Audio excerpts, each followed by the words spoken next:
Welcome to Khanversations. I'm your host, Muqtedar Khan, and today I'm going to talk to you about an issue that really keeps coming up frequently, and it is a source of, it causes a lot of mental and other suffering to Muslims across the world, and it also bugs me too. This issue of desecrating and burning the Quran. This year alone, in 2023, it has happened twice in Sweden. And what really happens is that somebody requests permission from the government to organize a protest. You can't just protest in these free countries. You have to take police permission, and there are lots of procedures to be able to protest. And the Swedish government keeps giving people permission to protest by burning and desecrating and doing horrible things to the Quran. And I want to talk to you about that because I see this as a double standard that rather than allowing freedom of speech is actually encouraging hate speech against Muslims and against Islam's symbols. This is a government's choice to encourage hate speech against Islam and Muslims. And I'll explain to you why I think so. But before that, don't forget to subscribe to Khanversations, like the video, press the bell icon, and later share this video with your friends and colleagues. As you can see from this article that I'm posting, even in 2005, I had written an article saying that trashing the Quran and desecrating it and insulting it is worse than the torture in Abu Ghraib, the criminal activities of the US soldiers in torturing people. This desecration, at least in my view, was worse than torture. So this is not something new, and I have written about it on more than one occasion. But what has happened in Sweden is that one Danish politician, in order to become popular in his country and run for politics, essentially decides that the way democracy works in Sweden is to burn the Quran, and great, his agenda will be on the stage. His agenda is hate. His agenda is Islamophobia. And why does he think he is going to do well in politics is an interesting question. It tells us something about the citizens of his country. So anyway, there were lots of protests as anticipated across the Muslim world. The whole idea is to show, oh, Muslims are crazy when it comes to religion. Well, they are. Fine. So now get over it and move on.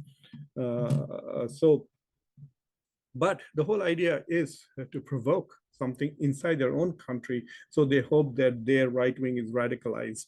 And so anti-immigration, anti-foreigner, Islamophobic, xenophobic sentiments is what these days all right-wing political parties across the world rely on to get votes and get into power. The easiest way for right-wing people these days, for right-wing parties, is hate generation. So they bring up religion and demonize people who are usually minorities, so they try to polarize society based on that. And that is what these politics. But this individual, the second one, was basically just propagating hatred. And unfortunately, there seems to be such little coverage in the media about this individual that it is difficult to even try, and at least for me to speculate on what his personal motivations are. But the point that I want to make is that, first of all, I want to thank India and other countries who supported Pakistan's proposal to pass a resolution in the UN Human Rights Council, which condemns Quran desecration as essentially hate speech and hatred and spreading hatred towards others. Of the 47 members, 28 members voted yes. 7 of the countries, including Nepal, as you can see from this diagram, basically abstained, and mostly Western countries basically voted against it. The United States took the position that if with a little bit more debate, they could have had a stronger resolution which with consensus, which would condemn essentially burning of Quran and such practices, but which would also try and protect free speech. Now, free speech has become a myth in the West. First of all, Western countries talking about freedom of speech now is I think should be taken with a pinch of salt. The other thing is they always pitch it as freedom of speech versus hate speech. There are laws against hate speech in Sweden and in European Union. They choose not to apply those laws when Islamic symbols or the Prophet of Islam or the Quran or Muslims are demonized. As simple as that. There are laws in Sweden which will punish anybody for targeting hate speech against a particular community.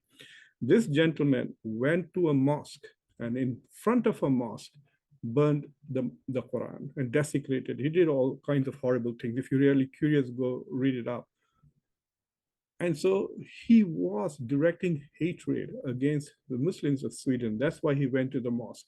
And there is a law that Sweden can use in its to prosecute this man for hate speech, but it is choosing not to do that. On the other hand, the European Union has many laws. All European countries have laws, or most of them, against denying Holocaust. So suddenly there is no sacredness to freedom of speech. You say, Holocaust was a horrible, horrible act, one of the worst, not one of the worst, the worst crime against humanity that was committed by Europeans, European Christians against a religious minority, Jews. They killed, massacred, industrially killed over 6 million Jews after European Enlightenment, by the way.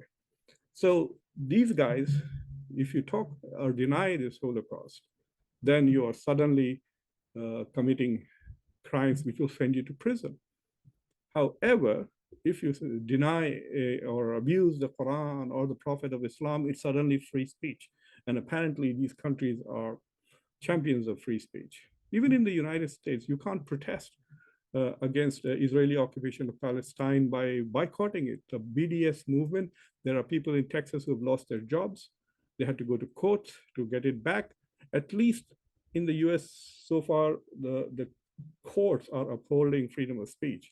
But other institutions, they are not. We have governors signing on to laws which will prohibit you from getting business contracts with states if you boycott Israel or for human rights violations against the Palestinians. So there is no sacred cow. If you have power and if you have influence in this country, you can get them to pass laws to advance. It's a shame that Muslims are not well organized enough to pass laws. They failed to pass the law that Ilhan Omar proposed on Islamophobia, which is identical to the laws which have passed on anti-Semitism. I don't know what the West is waiting for, a big massacre of Muslims somewhere in a Western country before they suddenly awaken to the growing hatred and Islamophobia. This is the thing that I would like to say, that a lot of you also made comments about the European Union's resolution on India, saying that they do not have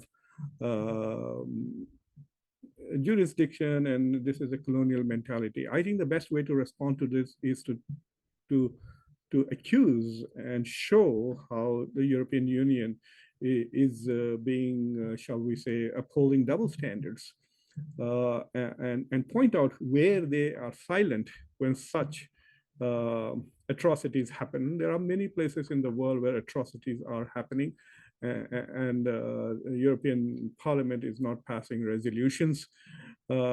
Just look at what's happened in the last 4 or 5 weeks all over the world, and you'll find there have been far more volatile and violent actions than in Manipur.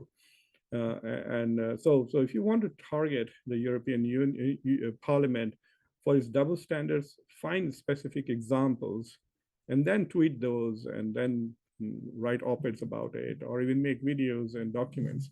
But I think that it's time for the West to really shut up with this rubbish of propagating, because by saying that this is free speech, they give some kind of a moral superiority to this hateful perpetrator, and they also encourage this because they think these hateful people who want to express hatred towards religious minorities will continue to do these kind of things because they are because they want to provoke that and polarize societies. And the government is rewarding them by protecting them. When the same government will not protect them if they said XYZ to XYZ. So it's very important to call out the double standards of the West. Freedom of speech is important. If there was no freedom of speech, then I would not be able to make videos such as this. Okay, I would not be able to make a video like this. So yes, there is freedom of speech in the West. There is no doubt about it. There are many countries in the world where I could not criticize them as I'm criticizing my own country and Europe on this video, on this very video. However, that does not mean that it is perfect. It's far from it. There are double standards. There are those who have privileges and there are those who don't.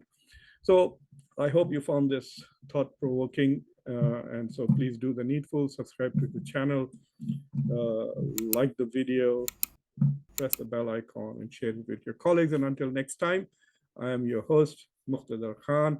Be good, be nice, be safe, be thoughtful, and don't let anybody get away with double standards.